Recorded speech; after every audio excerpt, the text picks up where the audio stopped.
Hello student, आज हम पढ़ेंगे कक्षा 12 का भौतिक विज्ञान। भौतिक विज्ञान में हमें दिया है, उसके हम सारा कुछ कंप्लीट कर चुके हैं। न्यूमेरिकल वगैरह कुछ इंपॉर्टेंट क्वेश्चंस चल रहे हैं, उनको लिखेंगे।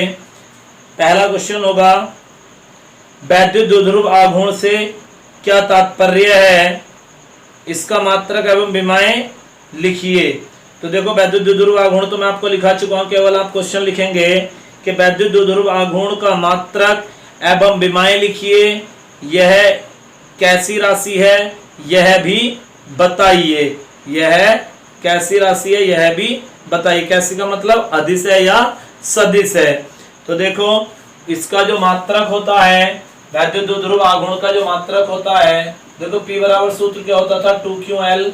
Q का मात्रक क्या होता था, कूलाम, और L का मात्रक क्या होता था, मीटर।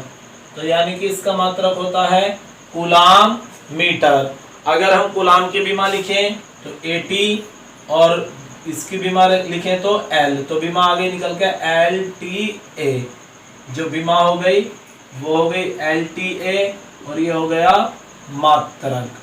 तो देखो, मात्रक और विमा हमें कैसे निकलती हैं, सूत्र से निकलती हैं। अब हमें यह भी बताना है कि ये कैसी राशि है, अदिश राशि है या सदिश राशि है। तो राशि कैसी है, ये सदिश। कैसी राशि है, सदिश राशि है। तो हमें जो हमने क्वेश्चन लिखा था कि वैद्युत द्विध्रुव आघूर्ण का मात्रक विमा बताइए और यह भी बताइए कि यह कैसी राशि है। तो मात्रक तो हो गया कूलाम मीटर, विमा हो गई LTA और राशि हो गई सदिश। उसके बाद इसी का नेक्स्ट क्वेश्चन होगा, वैद्युत द्विध्रुव द्वारा अक्षीय स्थिति में किसी बिंदु पर वैद्युत क्षेत्र की तीव्रता का व्यंजक लिखिए। ओनली हमें व्यंजक लिखना है। तो E बराबर 1/4 पाई एप्सिलॉन 0 2p बटे r का घन, ये हमारा व्यंजक होता है अक्षीय स्थिति के लिए। उसके बाद नेक्स्ट क्वेश्चन दिया है, ज्वलनशील पदार्थों को ले जाने वाले वाहनों को हमेशा धात्विक चैन से जुड़े हुए रखा जाता है, जिनको गति के समय भूमि के संपर्क में रखा जाता है, समझाइए क्यों। मतलब ऐसा क्यों होता है। तो इस क्वेश्चन को नोट कर लेंगे सब और इसका आंसर लिखेंगे। जब वाहन गति करता है तब वायु से घर्षण के कारण, जब वाहन गति करता है तब वायु से घर्षण के कारण वह आवेशित हो जाता है। वाहन पर अधिक आवेश संचित हो जाने पर चिंगारी उत्पन्न हो सकती है, जिससे ज्वलनशील पदार्थ आग पकड़ सकते हैं। ऐसी दुर्घटना से बचने के लिए वाहन से धात्विक चैन जुड़ी रखते हैं, जो गति के समय पृथ्वी के संपर्क में रहती है। इस चैन द्वारा वाहन पर संचित आवेश पृथ्वी को स्थानांतरित होता रहता है।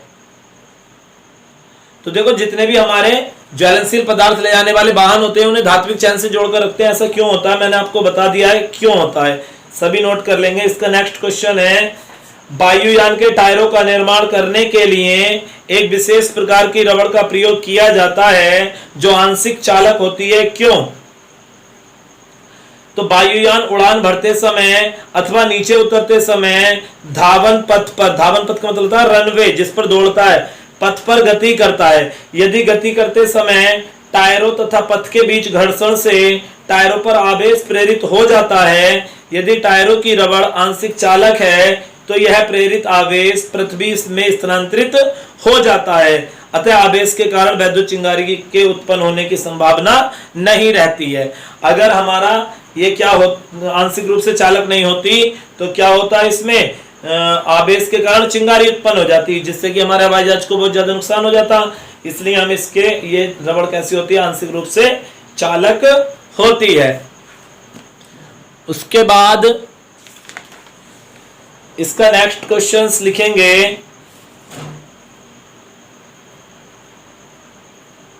एक धनावेशित चालक पर इलेक्ट्रॉनों की हो जाती है क्या हो जाती है, कमी या वृद्धि। तो क्या हो जाती है, कमी हो जाती है। धनावेशित का मतलब क्या होता है, देखो मैं आपको समझा देता हूं। जैसे कि मैंने लिखा क्या,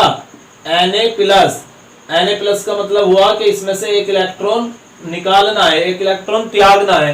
पहले कितने इलेक्ट्रॉन थे, 11, अब कितने इलेक्ट्रॉन रह जाएंगे, 10। तो इलेक्ट्रॉन की क्या आ गई, कमी आ गई, जैसे हमारे क्या आता है, धनावेश होता है।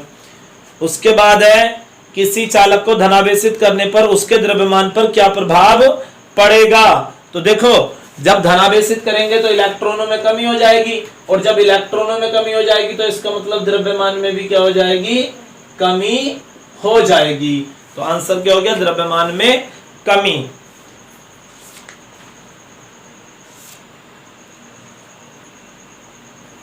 उसके बाद है, निर्वात की वैद्युतशीलता एप्सिलॉन 0 तथा परावैद्युत माध्यम की वैद्युतशीलता एप्सिलॉन में क्या संबंध होता है। तो संबंध होता है उनमें एप्सिलॉन बराबर एप्सिलॉन 0 के, ये परावैद्युत माध्यम की वैद्युतशीलता होती है और ये निर्वात की वैद्युतशीलता होती है, और के क्या होता है, परावैद्युतांक।